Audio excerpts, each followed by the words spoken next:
मस्जिदों को, दरगाहों और खानखाहों और कब्रस्तानों को छीनने का कानून बनाया गया।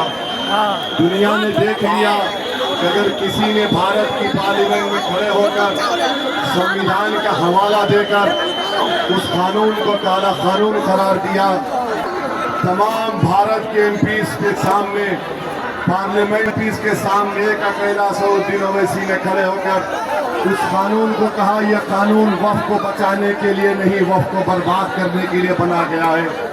यह कानून संविधान के खिलाफ है और हमने मोदी की आंखों में आंखें डालकर तमाम पार्टी के नेताओं के सामने में कहा, यह कानून काला कानून है, हम उसको फाड़ कर पार्लियामेंट के फर्श पर फेंक दिए।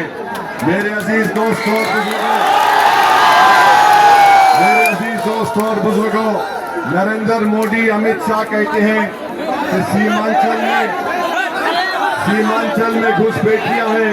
हम आपसे पूछना चाहते हैं कि क्या यहाँ पर कोई बांग्लादेशी, नेपाली है अरारिया डिस्ट्रिक्ट में? तो फिर कैसे बीजेपी सीमांचल के जनता की तौहीन कर?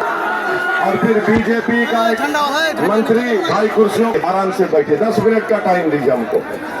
और बीजेपी का एक मंत्री कहता है कि बिहार के मुसलमान नमक हराम है और वो कहता है कि मुसलमान हमको वोट नहीं देते।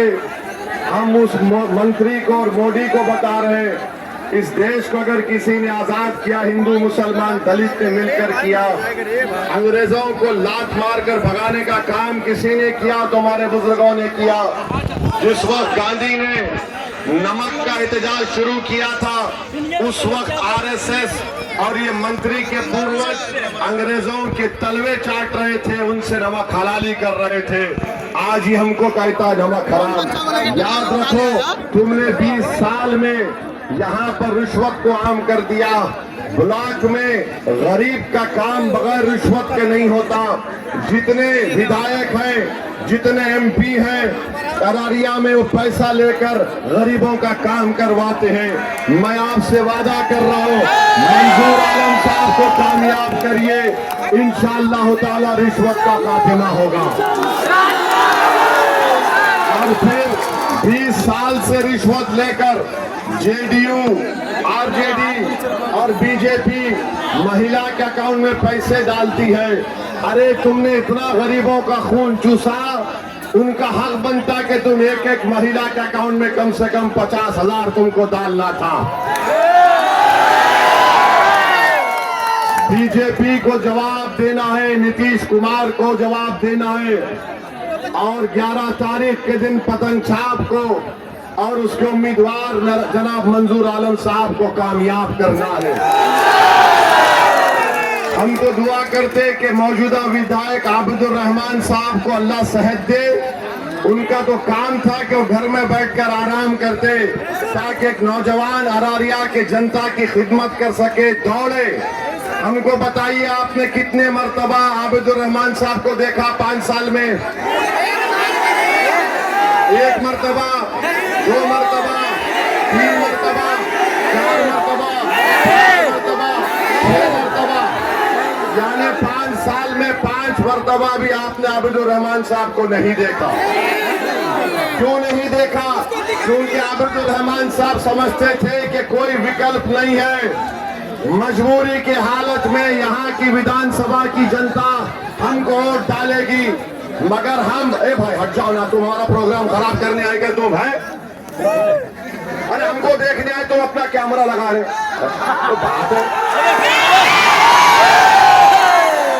तो आबिदुर रहमान साहब ये समझ रहे थे कि विकल्प नहीं था। अब विकल्प क्या है? उस पार्टी का नाम क्या है? विकल्प का नाम मजलिस इत्तेहादुल मुस्लिमीन है। अब मजलिस आई है, यहाँ से मंजूर आलम साहब एक ताकतवर उम्मीदवार है। हम आपसे वादा कर रहे हैं, अगर आप मंजूर आलम साहब को कामयाब करते हैं इंशाअल्लाह, और मंजूर आलम साहब खातिर काम नहीं करेंगे, अगर वो काम नहीं करेंगे तो वैसी दोबारा इस विधानसभा को नहीं आएगा वोट मांगने के लिए। तो आबिदुर रहमान साहब को आपने 10 साल मौका दिया, अब 5 साल के लिए आप ओवैसी की बात यकीन करके के लिए इंसाफ के लिए आपको पतंग छाप को वोट देना है। मेरे भाई, यहाँ पर पुल बनना है, रोड बनना है, इसका इंतजाम होना है। किसानों के खरीदी का सेंटर इंशाल्लाह यहाँ पर हम कायम करवाएंगे। और किसान बीजेपी जेडीयू तो सीमांचल की जनता को घुसपैठिया कहती है, तो हम घुसपैठियों का जवाब देंगे। एक कांग्रेस के नेता हैं जो हमारे बारे में बहुत कुछ आजकल बोल रहे हैं, उनको बेचारों को घर में मोहब्बत नहीं मिल रही तो हमसे मोहब्बत कर रहे हैं। उन्होंने कहा कि ओवैसी मेरे अंगना में तुम्हारा क्या काम है? तुम्हारे बाप का अंगना है अरे सुन, जब हमारे सबके अब्बा बाबा आदम जब जन्नत से दुनिया में कदम रखे तो वो भारत में कदम रखे। हमारे अब्बा की हमारे अंगना में, अरे मेरा अंगना है सीमांचल, मैं जब तक जिंदा रहूंगा जय सीमांचल का नारा लगाऊंगा। और फिर ये बोलते हैं कि इसमें ये बहरूपिया है। अच्छा, मैं बहरूपिया हूँ, जिसका कोई जमीन नहीं है, पगार नहीं है, कोई जात नहीं है। एक बात याद रखो, मेरा नाम मेरे बुजुर्गों ने असदुद्दीन रखा। असदुद्दीन के माने क्या होते? अल्लाह के दीन का शेर। और तेरा नाम टप्पू पप्पू है। और फिर तू नहीं जानता कि असद हैदर कर्रार के निस्बत से भी है, तो बहरूपिया तो असद नहीं हो सकता। मैं अपनी आवाज उठाता हूँ। और फिर जहां इनका सवाल के जमीन और पगार नहीं है, अरे तेरे को जमीन और पगार मुझसे पूछने वाले, ये पूरा सीमांचल मेरा है, बता तेरा क्या है? ये पूरा सीमांचल मेरा है।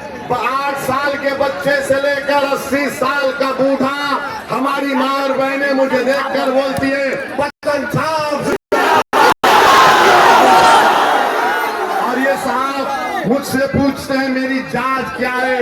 मेरी जात मेरा दीन है। सुन, मेरी जात मेरा दीन है, मेरी शनाख्त भारतीय है। अब बोल तू क्या जवाब देगा? याद रख, मेरी जबान का मुकाबला तुम क्या तुम्हारे पार्टी का लीडर भी नहीं कर सकता। आप हमसे सवाल कर रहे हैं, हम यहाँ पर क्यों आए?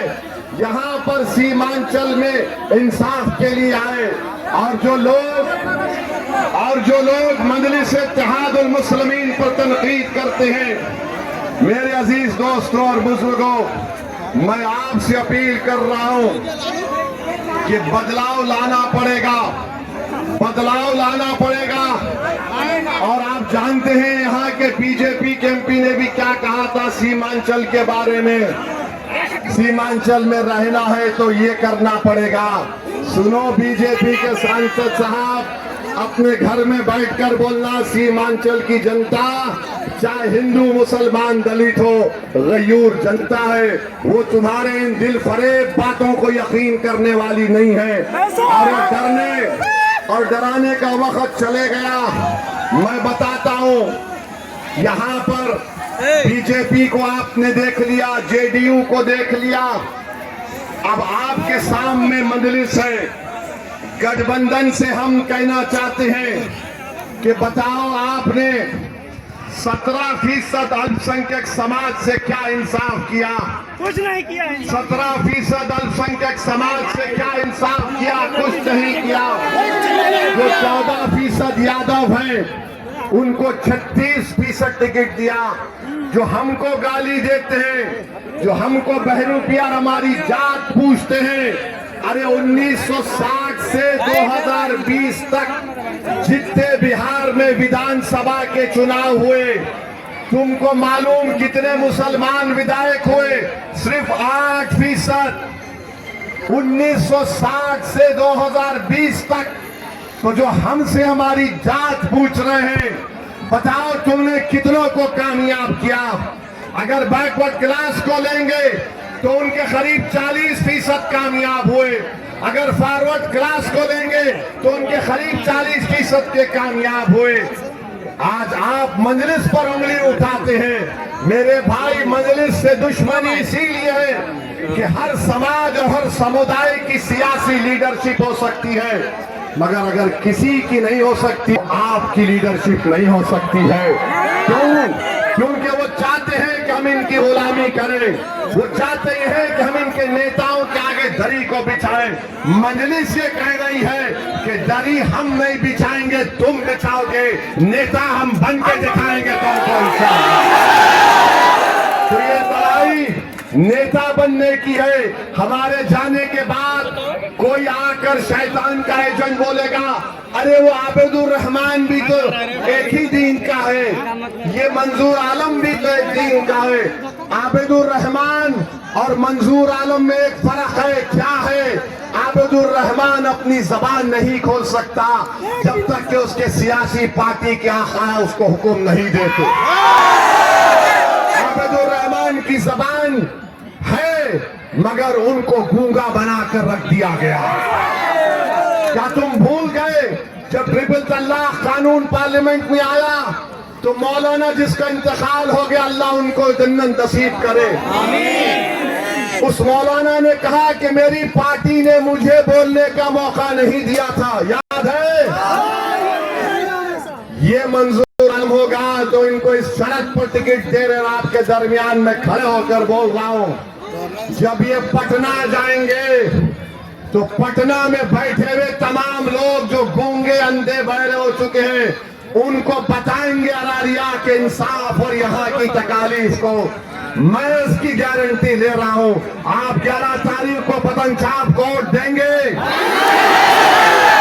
आप अपने इत्तेहाद को मजबूत करेंगे, आप सीमांचल की इंसाफ में मजलिस को कामयाब करेंगे, आप सीमांचल से इंसाफ कराएंगे, आप सीमांचल के नौजवानों को अच्छा मुस्तकबिल दिलाएंगे, आप बच्चियों के तालीम का इंतजाम कराएंगे, पुल को तामीर करवाएंगे, तटबंध का काम करवाएंगे।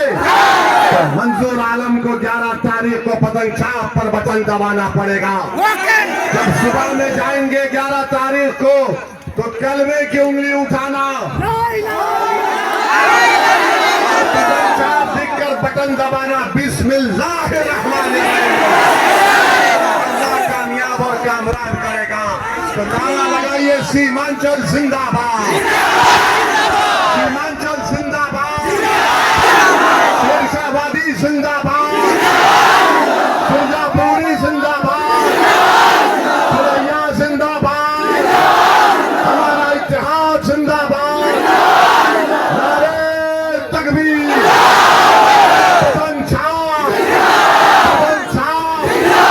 अस्सलाम वालेकुम व रहमतुल्लाहि व बरकातहू।